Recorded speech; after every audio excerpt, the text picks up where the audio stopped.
My husband said he'd run back to his ex if I ever died, so I disappeared and watched him do it. I never wanted to be that kind of wife. The snooping, paranoid, watching his phone when he's in the shower kind. But when you hear your husband, the man you've built your entire life with, tell another woman, his ex, no less, that he would marry her if you ever died, something inside you snaps. My name's Eliza. I'm 34, from Nashville, Tennessee, and I've been married to Dean for 7 years. We met at a 4th of July barbecue. He had this charming smile, the kind that made you forget your name for a second. He was calm, confident, a bit older than me, just the right blend of safe and exciting.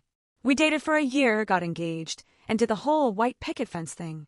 Dog, mortgage, joint savings account, the works. Things were good, really good, until last fall. I'd noticed he was texting more, but I didn't say anything at first.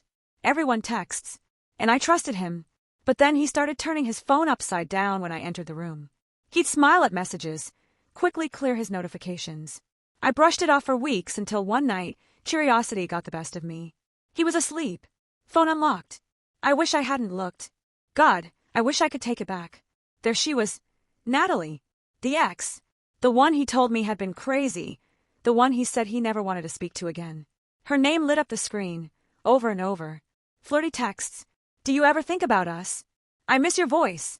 And then the worst one, the one I'll never unsee. If something ever happened to Eliza, would you come back to me? And he replied, you know I would. I never stopped loving you. I sat in the bathroom for 2 hours with the shower running, just so he wouldn't hear me cry. I wanted to scream, to pack my bags, to throw the phone in his face and demand answers, but something in me held back. I needed to know. Was it just emotional cheating? Was there more? Was this some midlife crisis? Or had he always been in love with her? That night, I started my plan. I didn't come up with the death idea right away. At first, I just monitored him. I took screenshots of the texts, copied them to a hidden drive, began watching his location through the family sharing app. When he said he was working late, I'd drive past his office. Sometimes he was there. Sometimes he wasn't. 2 weeks in, I followed him. He met her at a coffee shop downtown. Hugged her like he hadn't seen her in years, even though I knew they talked just yesterday. They sat there for over an hour, heads close, laughing, touching. When he got home that night, he kissed me like nothing had happened. Like I didn't already know. That was the moment I realized he didn't just want her, he wanted a life where I wasn't around. And that's when the idea hit me. It wasn't rational, or sane, or anything you'd find in a therapist's playbook. But I needed to know what he would do if I was really gone. Would he grieve? Would he crack? Would he marry her like he said? So I started planning. Quietly. Carefully. I told my friend Casey everything. My ride or die since college. She begged me not to do it, but eventually, she helped. She understood the obsession, the pain, the betrayal that eats at your sanity. Together, we drafted every detail. The fake accident, the phone call, the hospital records. Even the death certificate. In 2 weeks, I'd be gone. And Dean would think I was dead. That's when I'd finally see the truth. Pulling off your own death is harder than it sounds. I wasn't trying to make national news or get the FBI involved, just enough for Dean to believe it. Long enough for him to show his true colors. We staged a car accident. Not a real one, obviously. Casey had a friend in emergency services who owed her a favor. All I needed was a believable paper trail. The accident happened just outside of Chattanooga. A car supposedly ran off the road late at night and into a ravine. The vehicle, my car, was found burned, with a body inside too damaged to immediately ID. But the plates, the wallet, and the driver's license said Eliza. Me. Casey was the one who got the call from the hospital as my emergency contact. She called Dean. I wasn't there to hear it, but she said he went quiet. Didn't cry. Didn't scream. Just asked questions. Clinical. Cold. Within 48 hours, a body was confirmed as mine. I had used an old friend's help. He worked in records and owed Casey big time. The paperwork wasn't perfect, but it was good enough to hold up for a week or two. No autopsy was scheduled because Dean opted for a cremation. No viewing. No second opinions. He didn't even fight it. The news hit our close friends like a freight train. I watched the reactions online from a burner account. So many sweet messages. Condolences. People reaching out to Dean, offering support, food, prayers. Dean posted a photo of us on his Facebook 2 days after my death. A simple caption, "Rest in peace, my love." You'd think that would make me feel guilty. It didn't. Because 4 days later, he met Natalie. Again. At a hotel. Casey followed him. Took photos. He wasn't even trying to hide it. They walked in separately, like two awkward strangers, but left together. Holding hands. I watched the hotel lobby feed from a security camera a friend helped me access. Dean didn't look broken. He didn't look like a man who just buried the love of his life. He looked free, lighter, like someone who finally got what he wanted. That night, I stayed up for hours in the little Airbnb I'd rented 2 towns over. Watching, rewatching, trying to make sense of what I was seeing. He hadn't even waited a week. And then came the gut punch. Exactly 1 week and 2 days after my death, Dean and Natalie had dinner with her parents. Public restaurant. Nice place. Casey got footage. And during dessert, Dean pulled out a box. A ring. I paused the video. Rewound. Watched it again. He proposed. 7 years of marriage. A life built together. And this man was engaged to someone else before my ashes had even cooled. I wanted to storm into that restaurant, flip the table, scream the truth. But I didn't.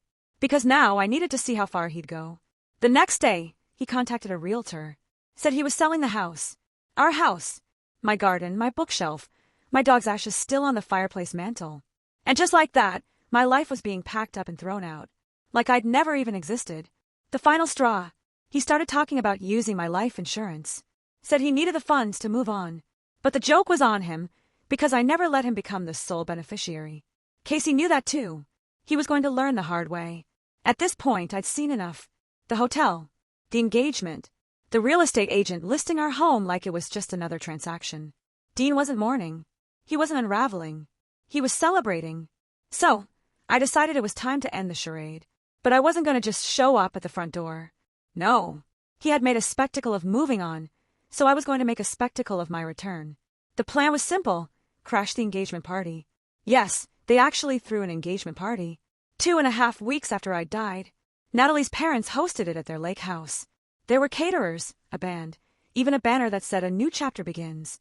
I hired a private car, wore a wide-brimmed hat, sunglasses, and kept my hood up until the last possible moment. Casey was already there, wired with a tiny camera and a mic. Her job was to keep close to Dean and Natalie install things if needed. I had another friend outside filming the entire scene. When I walked through that backyard gate, time froze. Music stopped. Forks hit plates. And then Dean turned. He looked right at me. Pale as death. "Eliza," he choked out, wine glass still in his hand, half raised. I smiled, pulled down my hood, took off the glasses. "Hi, Dean. Surprised to see me." He dropped the glass. It shattered across the patio. Natalie staggered back like she'd seen a ghost. Someone actually screamed. It was her mom, I think. I walked right up to him. "You told her you'd marry her if I ever died," I said, loud enough for everyone to hear. "So I figured why not let you try?" He couldn't speak. His lips moved, but nothing came out. I turned to the crowd. "Just so you all know, I faked my death. Because I caught this man texting his ex, saying he still loved her. So I gave him a chance to live without me. And in under 3 weeks, he proposed to her, while planning to cash in on my life insurance." Gasps. People backed away from him like he was radioactive. His best friend mouthed, "What the hell, man?" Natalie's dad looked like he was about to punch him. And Dean.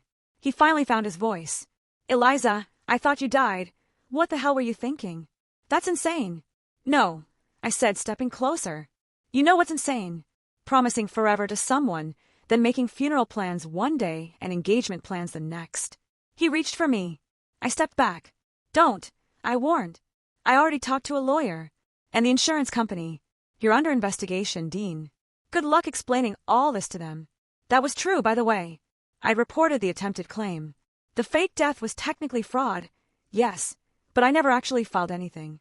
He did, using my death to try and collect $$250,000. Casey and I left shortly after. I didn't wait to see what happened to Dean or Natalie. That part didn't matter anymore.